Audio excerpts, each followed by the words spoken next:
Hi எல்லாருக்கும் வணக்கம். Welcome back to the channel. இந்த வீடியோ நம்ம என்ன பார்க்க போறோம்னா life update part 3. Already 2 video போட்டிருக்கோம். லைஃப் அப்டேட் ஆல்ரெடி பார்த்துருந்தீங்கன்னா அது பேசிக்காக என்ன கான்செப்ட்னா, நான் வந்து ஒரு மாதம் கிட்ட லீவ் எடுத்துருப்பேன் எப்போவாச்சு. அப்புறம் தான் அந்த ஒரு மாதத்தில் ஏதாச்சும் லைஃப் இன்ட்ரெஸ்டிங்காக நடந்திருக்கா, இல்லை நம்ம சும்மா இருக்கிற டைமில் இந்த உலகத்தில் என்னென்ன நடந்திருக்குன்னு சொல்லி சும்மா ஒரு இன்ஃபர்மேஷன் மாதிரி சொல்லுவேன். அதில் இதை பார்ட் 3 நான் முடிஞ்ச அளவுக்கு சொல்லிகிட்டே இருப்பேன். லைஃப் அப்டேட் வீடியோ வரக்கூடாது, ஏன்னா வந்து அப்போ வந்து நம்ம வந்து ஒரு மாதம் லீவ் எடுத்துருக்கோம் அர்த்தம்னு சொல்லிட்டு இந்த தடவை ஒரு மாதத்தை தாண்டி 42 நாள் கட் அடிச்சுட்டு ஒரு வீடியோ போட்டோம். அந்த வீடியோவும் சும்மா ஏனாதானான்னு போட்டிருப்பேன். இந்த வீடியோலேருந்து கொஞ்சம் கண்டினியூ லைஃப் அப்டேட் இல்லாமல் ஒரு 10 வீடியோவாச்சும் போடணும் அடுத்த லைஃப் அப்டேட் வீடியோ வரக்குள்ள. அதனால் இந்த வீடியோவில் நம்ம வந்து அந்த 42 டேஸில் எனக்கு என் லைஃப்பில் நடந்துச்சு, அப்புறம் உலகத்தில் என்னெல்லாம் அந்த 42 நாள் ஸ்பெஷலாக நடந்திருக்குன்னு தான் பார்க்க போகிறோம். ஃபஸ்ட்டு நம்ம பர்சனல் லைஃப்குள்ளே வரலாம். இந்த 42 நாளில் என்ன பெருசாக நடந்துச்சுன்னா, ஃபஸ்ட் இயர் முடிஞ்சு ஆல் கிளியர் பண்ணியாச்சு, அரியர் இல்லாமல் ஒரு வருஷம் முடிச்சாச்சு.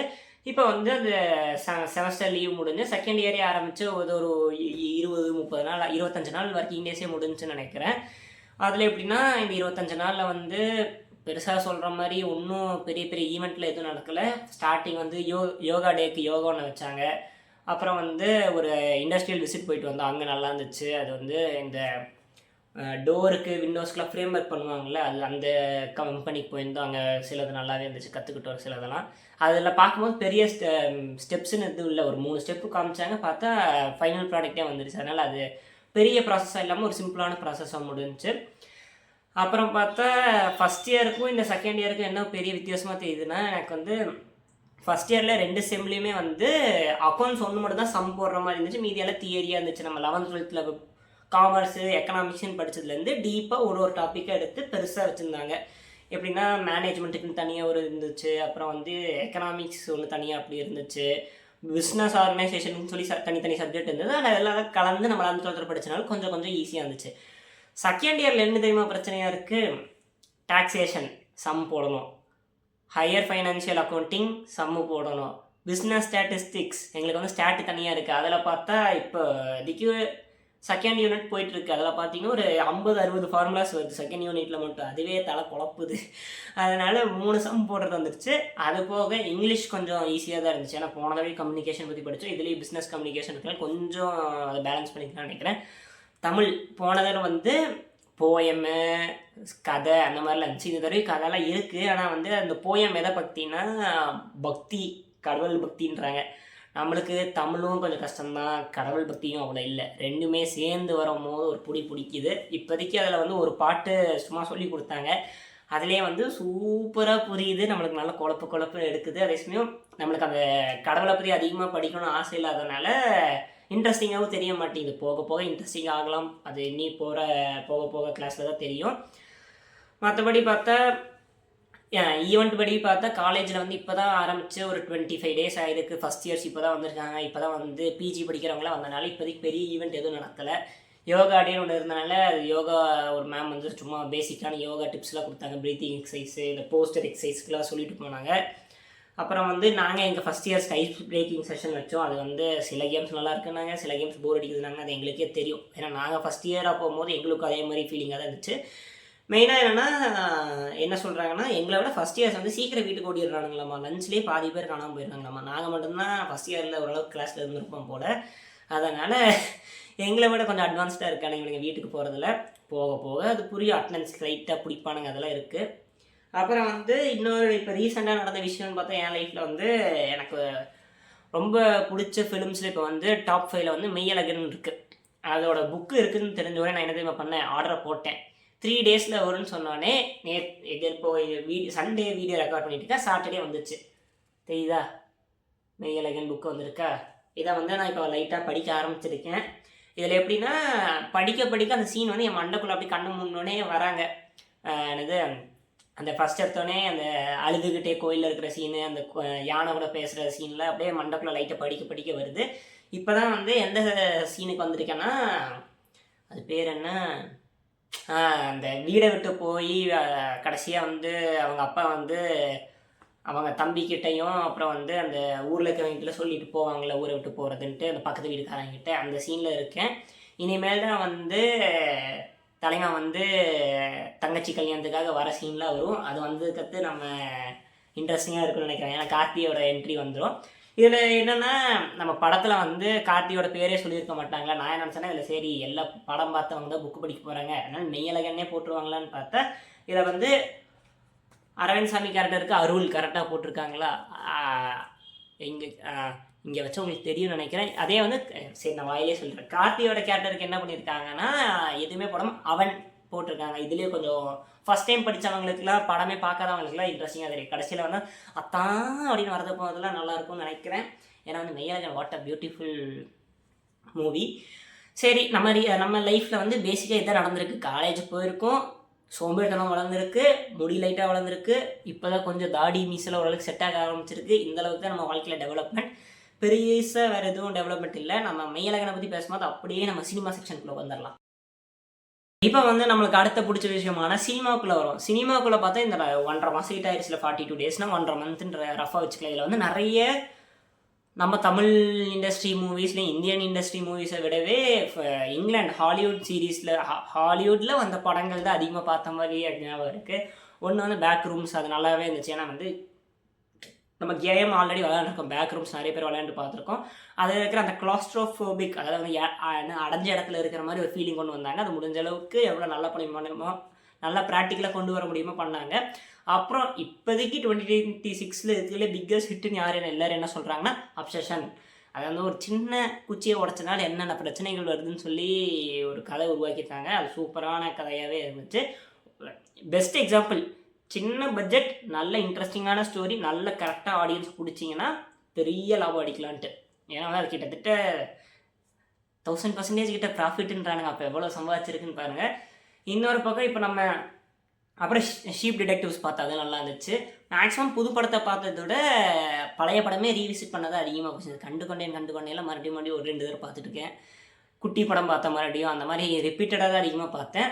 அப்புறம் வந்து ரீசெண்டாக இப்போ நான் தியேட்டரில் போய் பார்த்து ஆஹா ஓஹோன்னு நினச்சது வந்து நம்ம கிறிஸ்டோஃபர் நோலான ஆடிசி.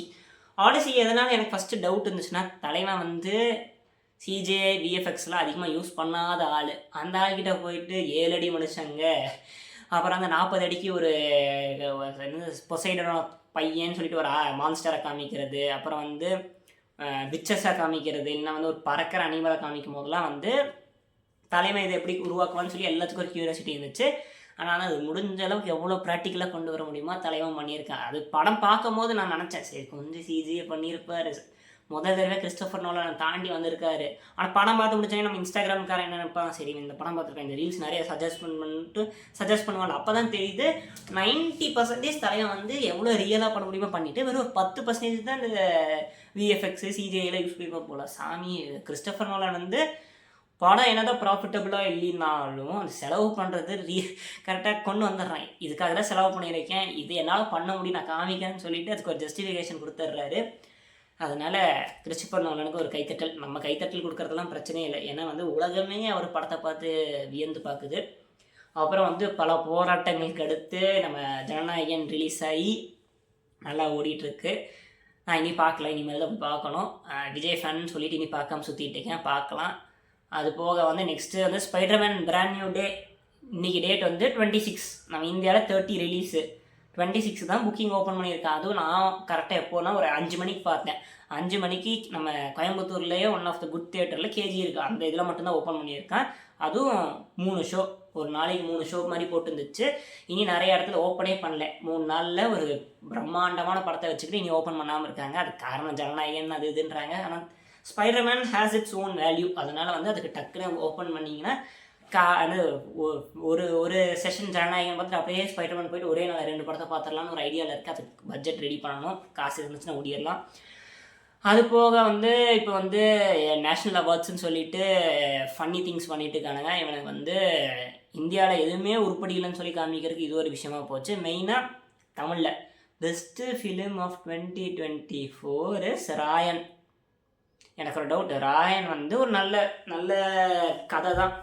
ஃபஸ்ட் ஸ்டார்டிங் வந்து நல்ல கிரிப்பிங்காக கொண்டு போயிட்டு ட்விஸ்ட்டு வைக்கிறேன், அண்ணன் தம்பி மாற்றி முதுகில் குத்திக்கிறான், தங்கச்சியை தப்பு பண்ணுறாங்க, அப்படி இப்படிலாம் போய் கச்சன்னு கடைசியாக ஒரு எண்டிங் கொடுத்து வாட்டர் பேக்கெட்டுன்னு சொல்லிட்டு ஒரு பாட்டு நல்லா ஃபேமஸ் ஆகி விட்டுட்டாங்க. ஓகே, அந்த படம் சர்டிஃபிகேட் 18+ தான் பார்த்துருக்க முடியும். அப்போ வந்து நீங்கள் என்ன சொல்கிறீங்கன்னா தனுஷ் சூப்பர் ஆக்டிங், நல்ல கதை, ஆடியன்ஸ்க்கு பிடிச்சிருக்கு. பாதி ஆடியன்ஸ் பார்க்கவே இல்லை. அப்போ எப்படி அது ஆடியன்ஸ்க்கு எல்லாத்துக்கும் பிடிச்சிருக்குன்னு சொல்ல வரீங்கன்னு தெரியல எனக்கு. ராயன் வந்து தனுஷ் ஃபேன்ஸுக்கே பாதி பேருக்கு பிடிக்காத டைம்னா நீங்கள் அதுக்கு அவார்டு கொடுத்துருக்கீங்க. சரி, சுற்றி இருக்கிறது தான் சுமாரான படம். ராயன் தான் ஓரளவுக்கு நல்லா இருந்திருக்குன்னா அந்த வருஷம் நல்ல படங்களும் சிலது ரிலீஸ் ஆயிருக்கு. ஒன்று மெய்யழகன் கிடைக்காத ஒரு காரணம் வந்து தியேட்டருக்கெல்லாம் பெருசாக ஒன்றும் பண்ணல. ஓடிடி வந்ததுக்கு தான் நிறைய பேர் பேச ஆரம்பித்தாங்க. அதுதான் எனக்கு இன்னி கடுப்பு. இவனுங்க வந்து இன்ஸ்டாகிராமில் போட்ட பாதி பேர் வந்து மெய்யழகன் ரிலீஸ் ஆனது கூட தெரியாமல் ஓடிடியில் பார்த்து தான் ஓஹோன்னு பேசிட்டு இருந்தாங்க. அது ஒரு கடுப்பு இருக்குது. ஆனால் வந்து எல்லாத்தையும் சாட்டிஸ்ஃபை பண்ணி ஒரு மெசேஜும் கொடுத்த படம் வந்து மகாராஜா, அதுக்கு கொடுக்கல. லப்பர் பந்து அது கொடுக்கல. அமரன் ஒரு பயோபிக் எல்லாருமே போட்டு தியேட்டரில் அழுதுன்னு சொன்ன படம், அதுக்கு கொடுக்கல. அது கொடுக்காம ராயனை கொடுக்கும்போது தான் கடுப்பாச்சு. சரி, ராயனை கொடுத்தாச்சு. டிஃபால்ட்டாக யோசிச்சு வச்சுருப்பாங்க போல, தமிழில் வந்து தனுஷ் கொடுத்துடணும், நல்ல ஆக்டர் கொடுத்துடணும்னு நினச்சாங்களா எனக்கு தெரியல.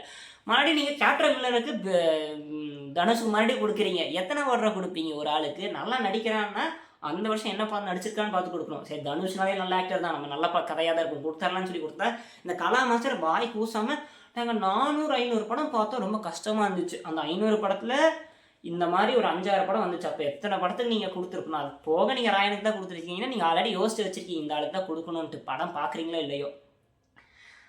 எனக்கு one of the good thing வந்து அட்லீஸ்ட் மெய்யழகனுக்கு வந்து ஒரு அவார்டு கிடச்சிச்சு. அந்த பேக்ரவுண்ட் மியூசிக், அது அந்த சைக்கிள் மியூசிக்கே கொடுக்கலாம், அது பிரச்சனை இல்லை. அது பேர் கரெக்டாக தெரில. லக்கி பாஸ்கருக்கு வந்து பெஸ்ட்டு டைலாக் கொடுத்துருந்தாங்க. அது வந்து தமிழ் டப்பிங்கில் பார்க்கும்போதே டைலாக்ஸ்லாம் நல்லா தான் இருந்துச்சு. அது நீ நல்லா தான் இருக்கும்னு நினைக்கிற ஒரிஜினல் லாங்குவேஜ் அப்போ. அதனால் அது எனக்கு ஒரு சாட்டிஸ்ஃபைட். அது சில பேர் குறை சொன்னாங்க, ஆனால் எனக்கு அது பெருசாக பிரச்சனை இல்லை. ஜிவி பிரகாஷுக்கு அவார்டு கிடச்சிச்சு. 2022, 2024 இல்லை 2020 சூரியரை போட்டு, 2022 ஏதோ ஒரு வாத்தி கிடச்சிச்சுன்னு நினைக்கிறேன். 2024 வந்து இப்போ எந்த படத்துக்கு அது பேர் என்ன, அமரன் கிடச்சிருக்கு. அதனால் வந்து 2026 ஏதாச்சும் ஒரு இந்த ரிலீஸ் ஆன படத்துக்கு கிடைக்கும்னு நினைக்கிறேன். மேபி இட்லி கடையாக இருக்கலாம்னு நினைக்கிறேன். அதான் போகிற போக்கில் பார்த்தா இவனை வந்து டியூடுக்கும் யூத்துக்கும் சண்டை வரலான்னு நினைக்கிறேன். பார்ப்போம். எனக்கு நேஷ்னல் அவார்டு மேலே இருந்த மரியாதையே பாதி போயிடுச்சு. ஒன்றும் ப்ரொபகேண்டா மூவிஸாக இருக்கணும், ஒன்று அந்த எந்த ரூலிங் பார்ட்டி இருக்கோ அவங்களுக்கு சாதகமாக இருந்தால் அவார்டு கொடுக்குறானுங்க. ஏன்னா ரூலிங் பார்ட்டியாக இருக்கிறவங்க ஹீரோஸ் வந்து எங்கள் கட்சிக்கு வாங்கன்னு சொல்லி இருக்கிறதுக்காக தனுஷ் கொடுத்துருக்கலாம்னு நான் யோசிக்கிறேன். சரி, அதை பற்றி பாலிடிக்ஸ்குள்ளே வந்து பேசலாம். அப்புறம் வந்து இன்னொரு அவார்டு எனக்கு ரொம்ப கவலையாக இருந்தது வந்து காஸ்டியூம். அதில் வந்து தங்கலான் மாதிரி மூவிஸ்லாம் வந்து ஒரு பழைய காலத்தில் இருக்கிற ஆட்களோட ட்ரெஸ் எல்லாம் காமிச்சு கஷ்டப்பட்டு எடுத்திருக்காங்க. காஸ்டியூமு அந்த மேக்கப்லாம் போட்ட இடத்துல புஷ்பாவுக்கு கொடுத்துருக்காங்க. அதாவது புஷ்பா 2, அதாவது வந்து ராஷ்மிகாவுக்கு பாதி சீனில் பாதி ட்ரெஸ் இருக்காது. அல்லு அர்ஜுனுக்கு வந்து வெறும் ஜிகி சட்டையும் ஒரு 4 பேண்ட்டும் தான் இருக்கும். மீதி இருக்கிற நிறைய கேரக்டர்ஸு பாதி நேரம் அண்ட்ராயரு வெறும் பனியனோட தான் சுற்றிட்டு இருப்பாங்க அந்த படம் ஃபுல்லாக. அதுக்கு பெஸ்ட்டு காஸ்டியூம் வந்து கொடுத்துருக்கணுமான்னு தெரில. மேபி பெஸ்ட்டு மூவி புஷ்பா 1 கொடுக்கும் போது அட்லீஸ்ட் புஷ்பா 2க்கு ஏதாச்சும் கிடைக்கணுமே சொல்லி கொடுத்த மாதிரி தான் இருந்துச்சு. ஆனால் அதுவும் டிசப்பாயிண்டிங். மற்ற லாங்குவேஜில் இருக்கிற மூவிஸ் அவ்வளோ பார்க்கல. இந்த ஆர்டிகல் 370 என்னன்னு தெரியாதனால அதை பற்றி நம்ம பேச முடியாது. தமிழில் வந்து லைட்டாக சோப்பி தான் வச்சுருந்தானுங்க. 3வது செக்மெண்ட்டில் நம்ம இன்னொரு ஃபேவரட்டான திங் பார்க்க போகிறோம். அதாவது வந்து ஸ்போர்ட்ஸில் வந்து மெயினாக வந்து நம்ம வந்து 3 ஸ்போர்ட்டை பற்றி பார்க்க போகிறோம். First one cricket. நம்ம கிரிக்கெட்டில் வந்து இந்தியன் டீம் வந்து தர்மடி வாங்கிட்டு இருக்காங்க ஜிஜிஆரால். அதாவது வந்து அயர்லாந்து கூட தோத்தாச்சு, இங்கிலாந்து கூட தோத்தாச்சு. இப்போ வந்து கௌதம் கம்பீர் இல்லாமல் விவிஎஸ் லக்ஷ்மணன் வந்தோடனே ஜிம்பாவே கூட ஜெயிச்சிட்டான்னு நினைக்கிறேன். ஆனால் ஜிம்பாவே கூட ஜெயிக்கிறது பெரிய விஷயம் எடுத்துக்க முடியாது.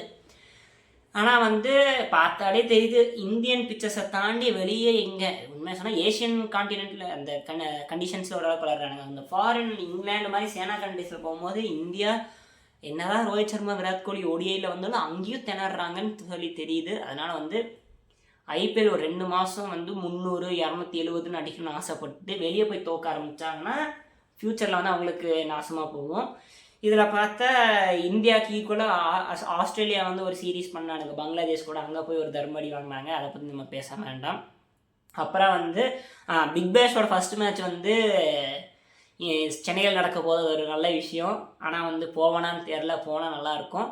அது போக பார்த்தா இப்போ எந்த லீகு லங்கா ப்ரீமியர் லீக் போயிட்டு இருக்காங்க. விஜய் சங்கர் வந்து ஒரு நல்ல இன்னிங்ஸ் விளையாண்ட மாதிரி இருந்துச்சு. அப்புறம் வந்து 100 ஆரம்பிச்சிருச்சு. அது நல்லா இருக்குது பார்க்க. ஒரு 5 பால் ஒரு ஓவருக்குலாம் வச்சுருந்தாலும் ஜாலியாக போயிட்டுருக்கு. அதில் வந்து நிறைய பிக் ஸ்டார்ஸ் இருக்கிறனாலே பார்க்க பிடிக்குது. மெயினாக ஸ்டீவ் ஸ்மித் இருக்கார் அந்த இதில்.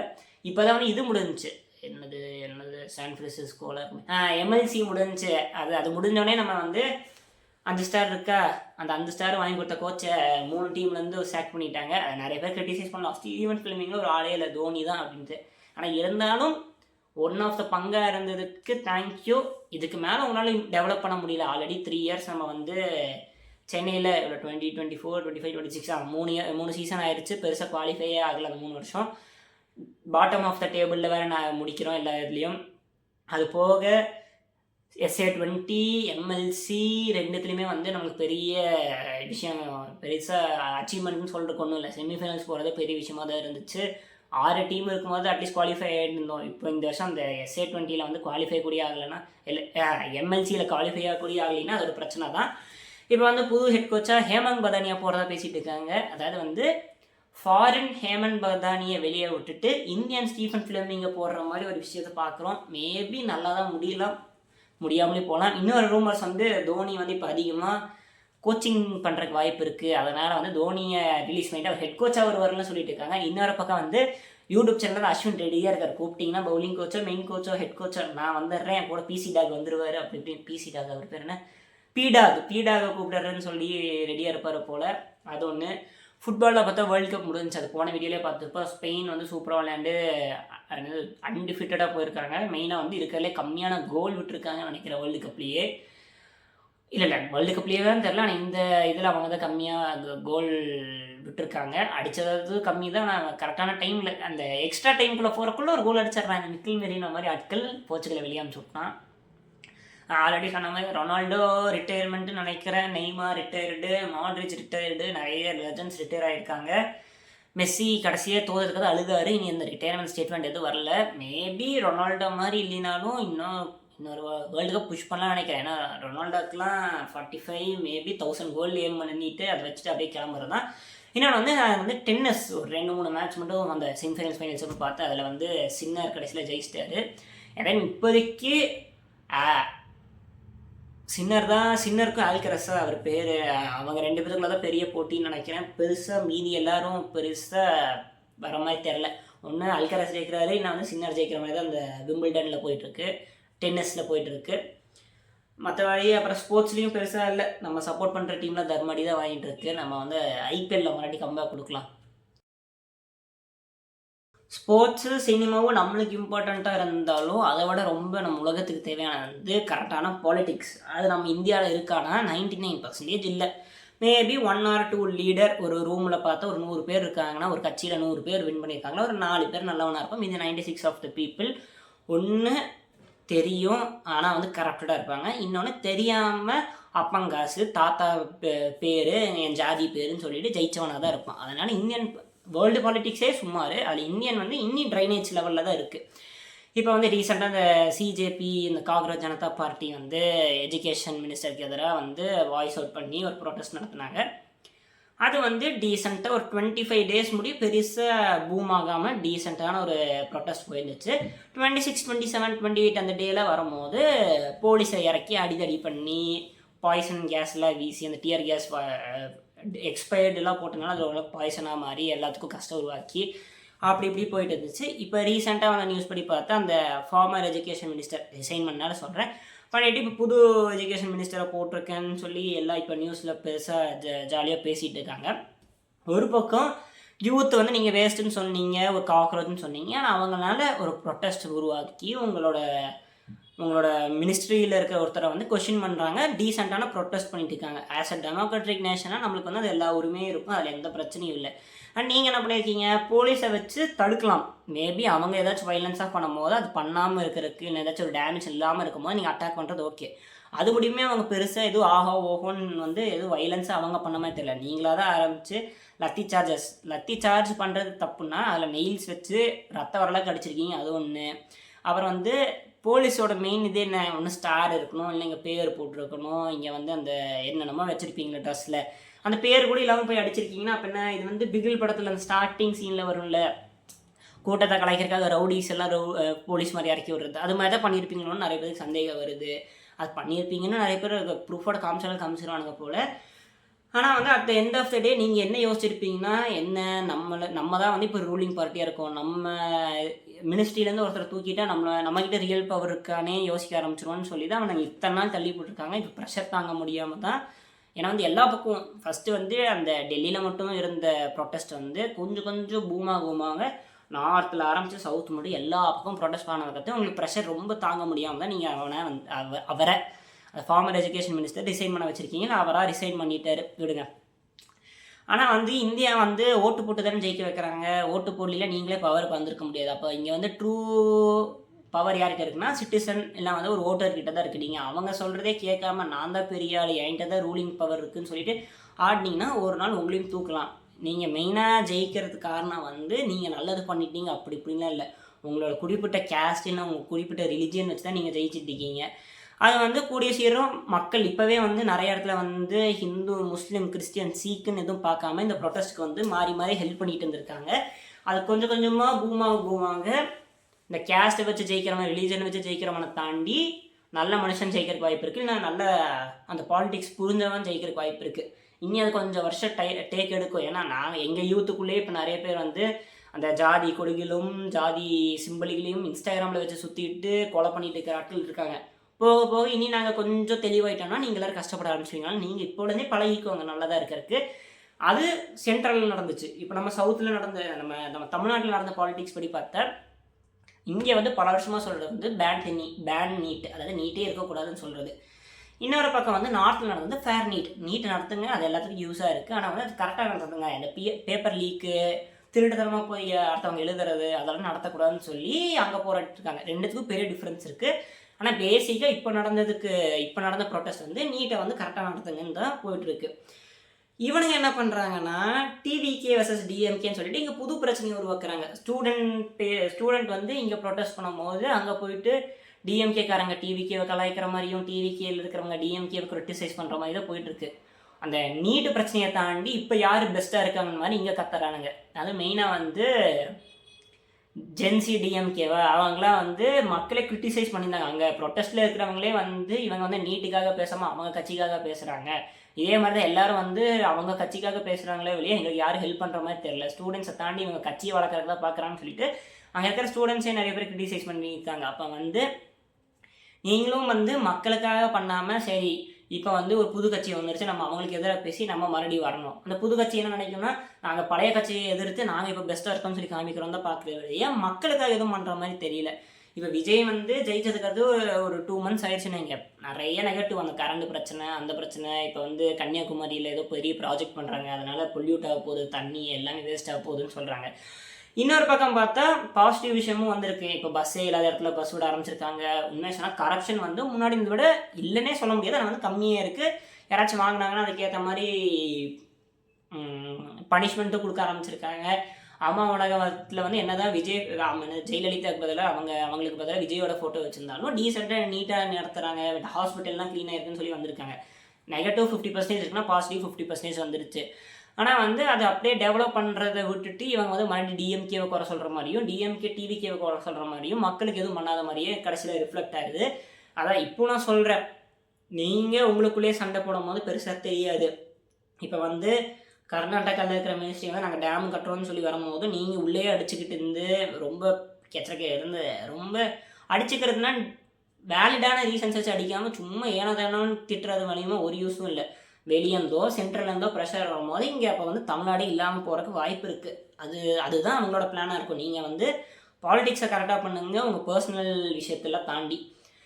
அதான் சொல்கிறேன் பாருங்க, இவனுங்க மாற்றி நீ பண்ண குறை நான் பண்ண குறையை தாண்டி டெவலப்மெண்ட்டுக்கு ஹெல்ப் பண்ணாங்கன்னா நல்லாயிருக்கும். அவ்வளோதான். இந்த வீடியோ வந்து நீங்கள் பார்க்குறீங்களா இல்லையா, என்னோட லைஃப் அப்டேட்டை நானே எனக்கு ரெக்கார்ட் பண்ணி வச்சுக்கிற மாதிரி தான் நினைக்கிறேன். இந்த வீடியோ பிடிச்சிருந்தா லைக் பண்ணுங்கள், ஷேர் பண்ணுங்கள், சப்ஸ்கிரைப் பண்ணுங்கள். மறக்காமல் வேறு ஏதாச்சும் உங்களுக்கு ஐடியாவோ வேறு ஏதாச்சும் வீடியோ பிளான் இருந்துச்சுன்னா கீழே கமெண்ட்ஸில் சொல்லுங்கள். என்னால் முடிஞ்ச பெஸ்ட்டாக கொடுக்குறேன். ஃபஸ்ட்டு வந்து வீடியோ போடுறேன், பெஸ்ட்டாக இருக்கோ இல்லையா ஃபஸ்ட்டு வீடியோ லைனாக ரெகுலராக போட பார்க்குறேன். அது முடியும். விடைபெறுகிறது உங்கள் பாலாஜி. டாட்டா பாபாய்.